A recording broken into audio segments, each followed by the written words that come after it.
Bismillahirrahmanirrahim. Assalamu alaikum viewers. I am Muhammad Zishan Abdullah and you are watching my YouTube channel Zishan Learning House.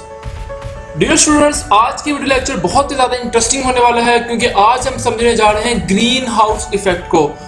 Student, इसके लिए मैं use करूंगा fat simulation software. और students, I am sure जब आप ये green house effect के बारे में यहाँ पर सिमुलेशन देखेंगे तो आपका ग्रीन हाउस इफेक्ट के ऊपर कॉन्सेप्ट भी बढ़ेंगे और प्लस आपका स्टूडेंट्स इंटरेस्ट लेवल भी इंक्रीज करेगा। तो चलिए शुरू करते हैं।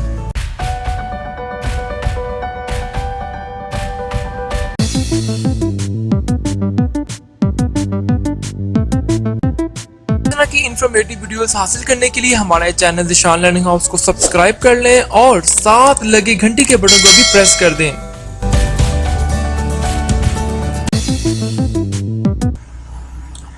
तो यहाँ पर देखें, इस वक्त मेरे पास जो है वो फैट सिमुलेशन सॉफ्टवेयर ओपन है और यहाँ पर स्टूडेंट्स आपने समझना बड़े ध्यान से।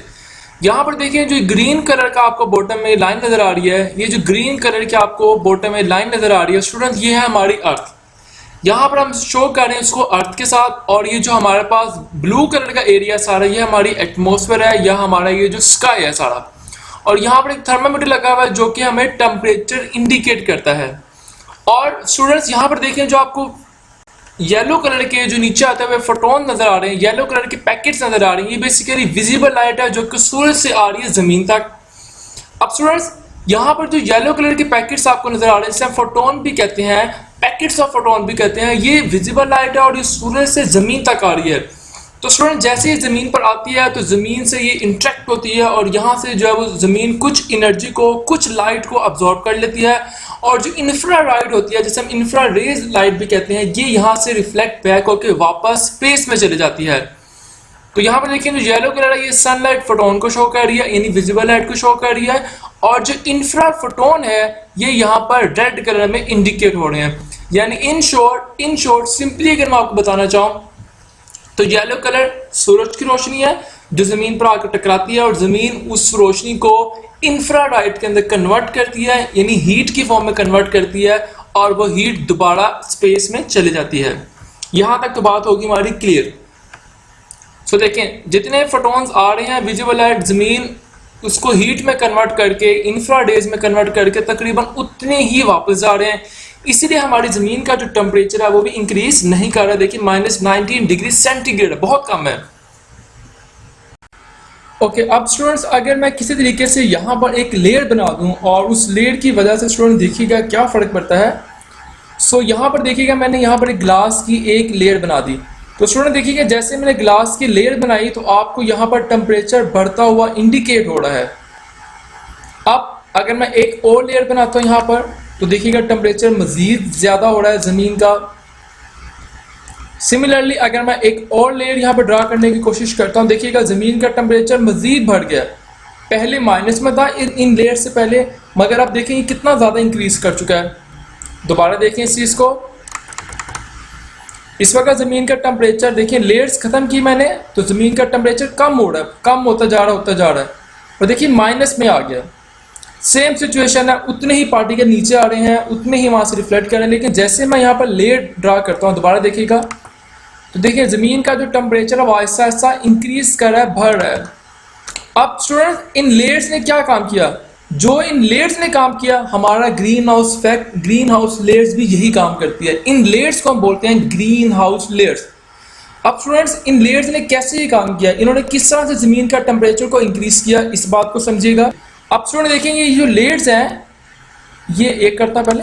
अब स्टूडेंट देखिएगा ये जो लेयर्स हैं ये इन येलो कलर की जो लाइट्स हैं जिसे विजिबल लाइट कहते हैं, इसको तो अब अपने में से गुजरने दे रही हैं। लेकिन ये जो रेड कलर की लाइट्स हैं, रेड कलर के फोटोन है जिसे इंफ्रारेड कहते हैं, आप हीट समझ लें इसको ये अपने में से ऊपर नहीं जाने दे रहे, बहुत कम जा रहे हैं। ज़्यादातर ये दोबारा से रिफ्लेक्ट कर रहे हैं, देखिए यहाँ पर दोबारा से रिफ्लेक्ट करके दोबारा नीचे को आ रहे हैं। तो इसका मतलब ये हुआ कि इस लेयर ने यहाँ पर ये काम किया, इसने जो हीट के पार्टिकल्स से ये जो रेड कलर के पार्टिकल्स हैं जिसे हम इंफ्रारेज कह रहे हैं, इसको दोबारा ऊपर नहीं जाने दिया बल्कि दोबारा से रिफ्लेक्ट बैक कर दिया और ज़मीन तक भेज दिया, जिसकी वजह से हीट ज़मीन पर ही रहेगी और ज़मीन का टेम्परेचर भी राइज करेगा। अब स्टूडेंट इसको समझते हैं कि जो ग्रीन हाउस लेयर है इनमें कौन कौन सी गैसेज अवेलेबल होती हैं, कौन कौन सी गैसेज का कम्बिनेशन होता है, प्लस ये कैसे इन इंफ्रारेड लाइट को अपने में से नहीं गुजरने देते और दोबारा से रिफ्लेक्ट बैक करवा देते हैं। इसको समझते हैं अपनी सिमुलेशन में। ओके, तो यहाँ पर देखिए हमारी जो ग्रीन हाउस लेयर्स हैं, इन कॉमन गैसेस हैं वो ये है, मीथेन गैस होती है, कार्बन डाइऑक्साइड है, वाटर वेपर्स होते हैं, नाइट्रोजन है और ऑक्सीजन गैस है। तो स्टूडेंट देखिए यहाँ पर ये जो विजिबल लाइट है, ओके चेक करते हैं इसको। अब स्टूडेंट देखिएगा विजिबल लाइट को ये बिल्कुल भी रिफ्लेक्ट नहीं कर रही है, जितने आ रहे हैं उतने के उतने ही आगे जा रहे हैं। लेकिन अगर मैं इंफ्रारेड की चेक करूं तो स्टूडेंट देखिए इंफ्रारेड को ये कुछ को तो जाने देगी आगे, मगर कुछ को ये रिफ्लेक्ट बैक भी करवा रही है। देखिएगा दोबारा से रिफ्लेक्ट बैक होके ये पीछे को भी आ रहे हैं। ठीक है, सो यहां तक तो बात होगी हमारी क्लियर। इसी तरह से अगर आप कार्बन डाइऑक्साइड के में देखना चाहें या वाटर के वेपर्स में, ये सारे जो है वो ग्रीन हाउस लेयर्स में रोल अदा करते हैं। ग्रीन हाउस लेयर की कंपोजिशन है। यहां तक तो बात होगी हमारी क्लियर। अब आते हैं दोबारा से यहां पर। ओके, अब स्टूडेंट एक बहुत ही इंपॉर्टेंट कॉन्सेप्ट को हम समझते हैं यहां पर। अब स्टूडेंट ये जो आइस एज का दौर था, बहुत पहले का दौर था, 15 से भी पहले का दौर, तो उस कंडीशन में देखें जमीन का जो टेम्परेचर बहुत ही कम था उस वक्त। देखिए -2 डिग्री सेंटीग्रेड, बहुत ही कम टेम्परेचर था आइस एज के अंदर, बहुत ही पहले का जो जमाना था। और उस वक्त वजह ये थी कि वहां पर हमारा जो ग्रीन हाउस लेयर है वो बहुत ही कम थी या ना होने के बराबर थी। साइंसदानों ने तरक्की करना शुरू की, फैक्ट्रीज लगाना शुरू कर दी, स्टीम इंजन बनाने शुरू कर दिए। तो उन्होंने क्या किया, एटमॉस्फेयर के अंदर जो है वो कार्बन डाइऑक्साइड को फेंकना शुरू कर दिया, मीथेन गैस की वहां पे एक्सटेंशन होगी और कोयला वगैरह जलाना शुरू कर दिया, जिसकी वजह से हमारी जो ग्रीन हाउस लेयर है वो बढ़ती गई और इतनी ज्यादा बढ़ गई कि उन्होंने वहां पर जमीन के टेम्परेचर को बढ़ाने में अपना किरदार अदा किया। तो चेक करते हैं 17 में क्या हुआ। देखिए जैसे आप एज बढ़ाएंगे 1750 के अंदर, यानी इंडस्ट्रियल जो एरिया था, तो टेम्परेचर भी इंक्रीज कर गया due to increasing green house layer. और आज देखिए अगर हम लोग, तो आज हमारा टेम्परेचर बहुत ज्यादा बढ़ चुका है। उसकी रीजन आपको स्टूडेंट्स मैंने बता दी। उसकी रीजन क्या है, ग्रीन हाउस जो लेयर है ये दिन ब दिन बढ़ती जा रही है और इसके बनाने में जो अहम किरदार अदा कर रहे हैं वो आपके ये पार्टिकल्स हैं, ये वाले हमारे मॉलिक्यूल्स हैं, वाटर वेपर्स हैं, कार्बन डाइऑक्साइड है। जैसे जो हमारी इंडस्ट्रीज एरिया है कार्बन डाइऑक्साइड हवा में रिलीज करती हैं, जिसकी वजह से ये लेयर बढ़ती है। और लेयर इंक्रीज करने से क्या होता है, जमीन का टेम्परेचर बढ़ता जा रहा है। तो इसके फायदे बहुत ज्यादा है अपनी जगह पे, लेकिन नुकसान भी बहुत ज्यादा है ग्रीन हाउस इफेक्ट के।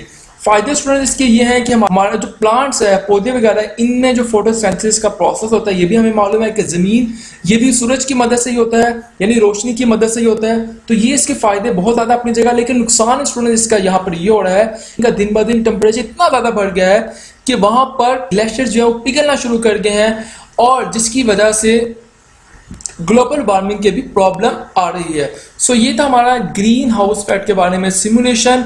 और आखिरी बात मैं आपको बताता हूँ, फिर हम लेक्चर का एंड करते हैं। सो यहाँ पर अगर मैं नंबर ऑफ क्लाउड्स को बढ़ाता हूँ, देखिए यहाँ पर 1 क्लाउड कर दिया तो देखिए टेम्परेचर इंक्रीज कर गया।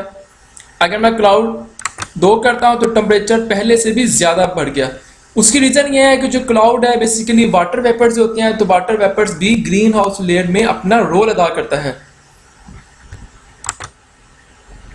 तो स्टूडेंट्स अगर मैं इस पूरे लेक्चर को समराइज करूं बिल्कुल शॉर्ट और आसान तरीके से, तो अभी तक हमने ये समझ लिया कि ग्रीन हाउस इफेक्ट क्या होता है। तो basically green house effect, green house layers होती हैं जो कि इंफ्रारेड लाइट को या हीट को जो जमीन तक आती है उसको दोबारा से जमीन पर ही भेज देती है, जिसकी वजह से जमीन का टेम्परेचर इंक्रीज कर जाता है। इसके फायदे यहाँ पर ये है कि जो लिविंग ऑर्गेनिज्म है उनको लिए काफ़ी फायदे ये है कि उनकी जो लाइफ है वो बढ़ जाती है, फोटोसिंथेसिस का प्रोसेस इंक्रीज करता है, प्लांट्स की ग्रोथ बड़ी ज़बरदस्त होती है। लेकिन नुकसान इसके यहाँ पर ये कि ग्लोबल वार्मिंग का प्रॉब्लम आ रही है, ज़मीन का टेम्परेचर इतना ज़्यादा बढ़ गया जिसकी वजह से काफ़ी प्रॉब्लम्स भी आ रही हैं, ग्लेशियर्स हमारे पिघलना शुरू कर गए हैं। तो ये था हमारा आज का टॉपिक। कोशिश की, मैं उम्मीद करता हूं कि आपको इस लेक्चर से जरूर फायदा हुआ होगा। अगर आपको वीडियो अच्छी लगी है तो स्टूडेंट्स इस वीडियो को लाइक करें, शेयर करें, चैनल को जरूर सब्सक्राइब कीजिएगा। Thanks for watching and subscribe Zishan learning house, press bell icon and share this channel to maximum to spread positivity. अल्लाह हाफिज।